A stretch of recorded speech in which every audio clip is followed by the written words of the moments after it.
Hi, welcome to Reddit Audio Stories official channel. We hope you will have fun with us. I appreciate your visit to my channel dedicated to love stories. I encourage you to subscribe and give it a thumbs up as it serves as great motivation for me to create new content. Enjoy watching. What was so special about June 19th? Nothing special. It wasn't my wife's birthday or our anniversary, or even the first day we met. It was a normal day, a normal Tuesday, and that's why I chose it. My name is Michael and my marriage to Mary after 13 years was starting to get a little stale. Or should I say, predictable. It wasn't that I didn't love her. She and the kids were the most important things in my life. However, that little spark that used to appear in her eyes when I talked to her about making love seemed to have disappeared lately. So being the inveterate romantic that I am, I decided to treat her to a night she would never forget. Monday morning at work, I brought out the big guns: Barbara, Scarlett and Sarah, free of the hottest single women at work. All right, ladies. If you could write the script for the most romantic night of your life, what would it be? I asked them. Around midnight they all started talking about Paris, making love in a gondola in Venice, or admiring the sunset from a jacuzzi in the Swiss Alps. Easy girls. I told them I'm thinking more of a romantic evening at home or in one of the downtown hotels, something that won't break my bank account. At noon they came back with a list of ideas that fit my budget. I thanked them, invited them to lunch and started making plans. They seemed almost as excited as I was, jumping for joy, telling me I'd better not fail because now they had a bet on how my evening would end. The first thing I did was take Wednesday afternoon off to get everything done before she got back. I usually got home around 6, but Mary was always home by 4:40 to greet the kids as they got off the school bus. Tuesday night I told Mary that my parents wanted to take the kids to dinner and a show on Wednesday, so they probably wouldn't be home until 8 that evening. The kids were even more excited when I told them I had a surprise for their mother and that they would indeed be spending the night with their grandparents. My parents have always been very cuddly with them. Wednesday I left work around 1:40 with my safe list in hand. Let's see time off kids at mom's house. A trip to the store followed. Let's see sweet card, tons of good chocolate and their favorite wine. The girls gave me a complete list of everything that needed to be done, right down to the lighting and background music. The florist looked at me funny when I asked for a pound of rose petals until I told her what I was going to do with them. You must love your wife very much to go to so much trouble for her. She told me when I dropped the red rose petals in her hand. I finally made a reservation for 8 at Mary's favorite steakhouse. I figured we'd need some food for 8, and if we decided to cancel dinner, I'd make sure we had steaks in the fridge to grill on the patio. Things were finally starting to come together. I got home, put the car away behind the house, and took everything into the kitchen. Let's see. At 2:40. I have an hour to get everything ready, I told myself. For the next hour I froze wine in the freezer, made a huge heart on the bed with rose petals, and taking pieces of chocolate, wrote the words "I love you." In the center I filled a garden tub with water and sprinkled the remaining rose petals over the bubbling water. On my side of the bed I put wine in an ice bucket, and on her bedside table I placed a cart next to the reading lamp. I lowered the overhead light, opened a bottle of wine and poured 2 glasses. I put our portable CD player on the dresser and decided I would turn it on when she came into the bedroom. The last thing I did was shower, shave and undress. At exactly 4:27 I heard her car pull up. I was more than ready. I closed the bedroom door, stood naked at the foot of the bed, 2 glasses of wine in my hand, and waited for her to come upstairs. I heard muffled laughter and what sounded like a herd of horses coming up the stairs as they burst through the bedroom door. Yes, I said them. Mary and her boss Anthony. Do you know how long 4.75 seconds is? It's like a huge sigh when your eyes meet theirs, or 3 heartbreaking heartbeats, but enough time to kill the romantic mood and destroy a marriage. It took Mary's brain 5 seconds to realize something had changed when she came running into our bedroom. Her shirt was unbuttoned and she had already removed her breath. Next, her brain sent a pulse to her larynx, which took approximately 20 seconds to utter the words "oh like God," and finally 127 seconds to realize she was screwed. So to speak, if it wasn't a world record for destroying a marriage, it had to be at least the second. Anthony, seeing what was happening, turned and ran for the front door. He was gone in less than 45 seconds. I for my part watch as Mary bursts into tears and falls to her knees. I pour the contents of the 2 glasses on the bed, head to the closet and start getting dressed while listening to Mary tell me how sorry she is and how much she loves me. It took me about 5 minutes to get dressed and tell her that it was best for her to leave. Before I came back, I went downstairs, got in my car and drove to the nearest establishment where I could get a drink. So I sat at Tony's finishing my 4th pitcher of beer, wondering what my next move would be. At 6:40, I returned to my house, now quiet and empty. The front door was open and Mary's car was nowhere to be seen. After peeing a bit downstairs, I headed to our bedroom. Everything was pretty much the same as when I left. The garden tub was open. The wine card and chocolates were there untouched. Mary's closet was open, as were several dresser drawers. I sat on the bed and tried to get my thoughts in order, when my cell phone rang. I turned it off without answering it because I wasn't in the mood to talk to anyone right now. I know I should change the mattress in the guest room. I told myself when I woke up the next morning. I showered, shaved, and headed to work. But I looked more like a zombie on my way to my office. How did it go? The 3 girls screamed as they ran into my office. By the looks of you, it must have been one hell of a night. Sarah laughed, elbowing the other 2. Oh, yes, it was, I replied, telling them the abridged version of last night, bitch. Katie said a little too loudly. What are you going to do? Ask Scarlett. Survive and take care of my kids. I muttered, so if you don't mind, don't say anything. I don't want to be the laughingstock of the whole office. I told them. They left telling me they were sorry and that if I needed someone to talk to, they were always there for me. I thanked them and closed the office door. Bank accounts, credit cards, life insurance. Everything was closed or changed by 9:40 in the morning. Then I called my parents and told them that Mary and I were having some problems and asked if they could keep the kids until the weekend. They were saddened to hear that and were more than happy to watch the kids. Checking my cell phone, I found 24 messages from Mary. I threw them all away. The lawyer gave me the name of a good lawyer at a reasonable price if possible, and I made an appointment for Friday morning. You never really know how screwed you are until you spend 2 hours with a divorce lawyer until he lays out your options or lack thereof. It was your word against his.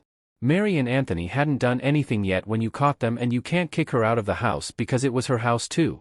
You know what really pissed me off was that she would probably get custody of the kids, the house, and at least 40% of whatever I made after taxes. I was screwed and she hadn't even kissed me. He suggested marriage counseling, or at least a 90-day period before doing anything. Look, Michael, no matter what you do, you're going to be paying alimony for the next 8 years at least, plus house payments. All you can do is wait and try to minimize your losses. Look, if it were me, I'd move into a spare room and make life at home as easy as possible for your kids, he suggested. I left early and moved all my junk into the spare bedroom. I bought a new mattress and threw the old one to the curb.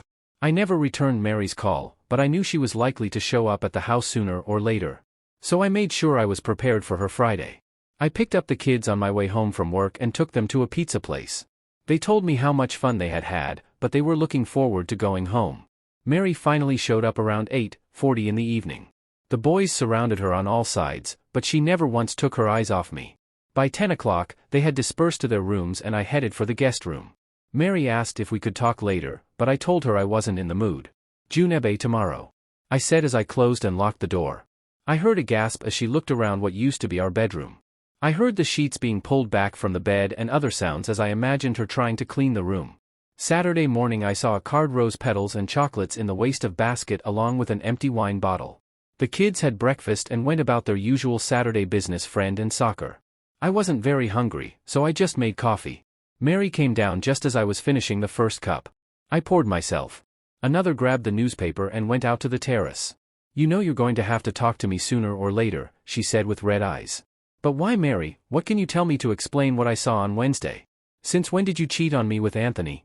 It was only the second time. Believe me, honey. Mary sobbed. I have a hard time believing you, and by the way, you've lost the privilege of calling me sweetheart or anything else that sounds affectionate. I spat at her. Let's coexist for the sake of the kids until I figure out what's best for me and for them. It sounds like you've already made up your mind. At that moment, Mary rushed into the house and I finished my coffee and angrily tore up the newspaper. Work sucked for the next 2 weeks, but at least not as bad as my home life. Someone had switched at work and now all I got were pitying looks from all the women in my office. Every time I walked past them. My boss wanted to know if I needed my own time off, but I kept telling him I was doing fine and needed a job to keep my sanity. The kids noticed from day one that something was up and asked me if they had done something wrong.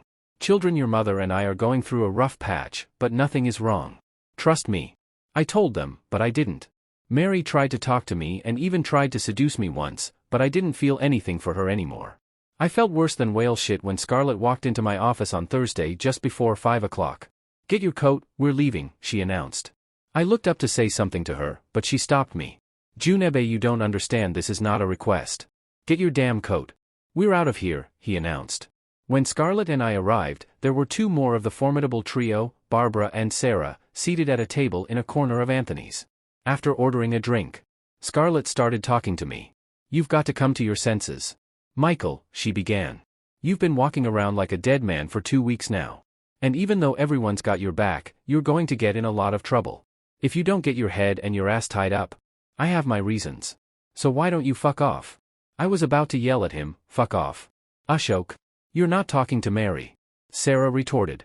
"What the fuck? Do you want Michael, or are you going to wallow in self-pity for the rest of your life?"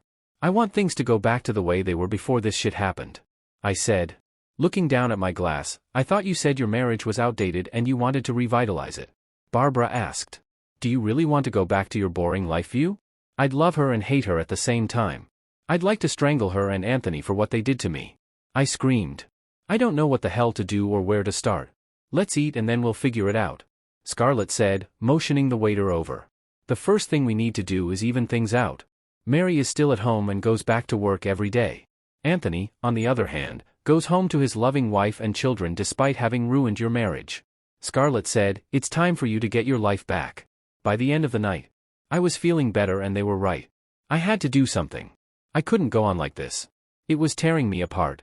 Mary wanted to know where I was when I got home here. "What do you care?" I shouted as she went crying to her room. The next day, I met with my lawyer. "David, I thought you were going to wait for the divorce," he asked. "Yes, I ought to sue the company Anthony and Mary work for and then sue Anthony for AUS alienation," I told him. "Look, Michael, you don't have hard evidence," he said. "I know. But they work for a publicly traded company and with all the crap in the news lately about corporate mismanagement, I don't think they want to get bad press. Besides, even though Mary was off duty, though most managers work until 5 and don't, most corporate bylaws have a morals clause about a married boss sleeping with a married employee whom he controls, especially during working hours." David said it would take a couple of days to get everything ready in 5, the paperwork, but that he would let me know when things went wrong. For the next 3 days I was my usual Michael self. I joked with people at work, had fun with the kids and even talked to Mary again, which made things a little easier for her. On Thursday, David called and told me that his company had been taken care of, but I asked him to hold off on Anthony's paperwork until we had his company taken care of. The following Tuesday, David and I were sitting in a conference room across from the CEO and his manager. We reviewed the paperwork and it seems you forgot to include any documentation of the alleged incident. The manager began. He then said something about frivolous lawsuits and was quite surprised when I got up and headed for the exit. "I guess we'll see you in court." Then I said, getting up from my chair. "Let's take statements from everyone in the office." I said calmly, "How many of them do you think knew what was going on?" "I only have to find 1 or 2. I told them. "And how many managers do you think will defend Anthony when their sis are on the line?" "Good luck, gentlemen," I said, as I walked out with David. On Wednesday I was sitting at my desk when David called. "They want to settle, or as they say, whatever it takes to make this mess go away." He told me, "Well, I've asked for $240,000 and $50,000 attorney's fees and for both of them to be transferred to other state offices that should cover it all." I told him, "Tell them the offer is good until Thursday at noon and then we'll move on." In the afternoon I got another call from David. They've accepted the fees and transfers but they're offering $150,000. He told me, "David, stop haggling. Tell them the price is now $400,000. And if they come back with another counter offer the price will go up to $400,000. Junebe, that will end it all on Thursday." At that 4:40, David called to say that my offer had been accepted and that he would have the forms for me to sign by 5 o'clock. True to his word, at 4:40 a package was delivered to my office. The man said he was expected. The receptionist informed me after reviewing the papers and the enclosed receipt. I signed the papers and handed them to him. "If anyone is looking for me, I'm gone for the day," I said as I left the office in the car on the way home. I made a quick call to David, "Serve Anthony tonight and do it at his house. I was over the moon tomorrow. I would have a pound of flesh and I could get on with my life." "Okay, everyone grab your coats because we're going out to dinner tonight," I said as I walked in the door. Mary looked at me and didn't move as I continued. "Come on, Mary, you too." A wide smile appeared on her face as she ran to grab her coat over dinner. We talked and laughed as we had done for the past 13 years. Life was good again, almost good. When we got home, everyone thanked me for a great night and went to their rooms. Mary came over, kissed me on the cheek and thanked me for the evening. "It meant a lot to me tonight," she said. I told her we were going to have a long talk tomorrow night, so she should get some sleep. Son of a bitch. Mary yelled at Nazi, walked in the door. You knew last night what was going to happen tonight? Didn't you? Not exactly, Mary, but almost, I replied. Where's the job they offered you? I inquired. Tenant. New Jersey. Wherever the hell it is. It seems my services were no longer needed here and it was either New Jersey or I was out of a job, she explained. I told them there was no way they were going to transfer me there and then they gave me severance pay and 24 minutes to clear my desk, she sobbed. I gave them 8 years and in 24 minutes I was out, she said, sitting in a kitchen chair and sobbing. Where are they moving? Your friend Anthony. I asked her. To Flint, Michigan. She said, looking at the floor. The armpit of the Northeast couldn't have happened to a better guy, I said, grinning from ear to ear. Well, Mary, here's how the next phase is going to go. I said, pulling my chair closer. If you want to be part of this family, here are the conditions. First, you have to get tested for STDs and bring me a clean bill of health. Then you will take a polygraph test and to help you, I will even ask you all the questions beforehand. I said, holding out a piece of paper across the table. As you can see, they start out very easy but get progressively more complicated along the list. When you got to the last group, you burst into tears. Am I the biological father of my 2 children? Why was he cheating on me when we had sex the last 2 months? Who were you thinking about, Joe or me? How many times have you lied to me in the last 2 months? How many affairs have you had? Do you still love me? You have an appointment tomorrow at 9. I told her, and if you get through this without too many surprises, we have an appointment with a marriage counselor for Saturday at 10, and Mary just sat there crying, going over the questions. I can answer them now. If you want. I said. I think I'll wait until tomorrow, she said. I just don't trust you anymore and I want to start over without so many lies. If you don't mind. I didn't like all of her answers. But in my mind, she approved. Do I trust her? Of course, not. Do I plan to keep her? Well, the jury's still out on that, but we're working on it. The worst part is that we haven't made love in the last 5 months, and that's what I really miss. We make love once or twice a week, so to speak, but it's just not the same. Anthony moved to Flint, Michigan, last year. I sent him a Christmas card from Florida that said, I'm glad you're not here. By the way, his wife and kids are here. I guess the sunny South beat the cheating husband. Dear friends, thank you very much for watching. Leave comments. Put likes, share with friends and subscribe to the channel.